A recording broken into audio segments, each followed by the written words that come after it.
आज एत खुशी कौन पाई भिडियोटी को शेष जाए देखते जानीपारे। नमस्कार जय जगन्नाथ सांग मैंने मुझे आपन को स्वागत जनाऊँगी मोर गोटे छोट मिनी ब्लॉग को। मो बोऊ सकाल सकाल गादी कर पकई मोर मेंचे बही गुतरी कना मो पेटी भितर पुरेबे। ये देखुना आम पुओ कथा टे शुणुना। कौन खाइबू आज? मटन खाइबू? मटन आनचु? देखुना कहार कौ चिंता आम भाई भौणी दी जनकर खाली खाइबा चिंता। आज मटन खाइबू काली चिकेन खाइबू। आज जेहेतु बुधवार थिला बापा को कहीकि मटन अणा करी ए किछि दिन हब के जानी मते मटन भारी भल लगुची। सेथिपई मटन टिके हेले मन भी शांत रहिबो पेटटा भी शांत रहिबो।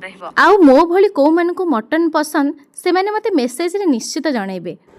चुली रे मटन कले तार स्वादटा बेसी बढ़ी जाए। देखुना मो बो केमिति चुली रे मटन टाको कसी पकाउची। ओह तार के बास्ना से बास्ना रे मो भोकटा खाली बढ़ी बढ़ी जाउची। प्रेसर रे किछि सिटी मारी साला परे तरकारी हमर रेडी हो गला। मु टेस्टी टेस्टी तरकारी और भात को बाढ़ी आनिली। मु पेट पूरा खाईदेली। तापरे ओह मन भी शांति और पेटटा भी शांति। आशा करुछि आपनको मो भिडियोटे भल लगी।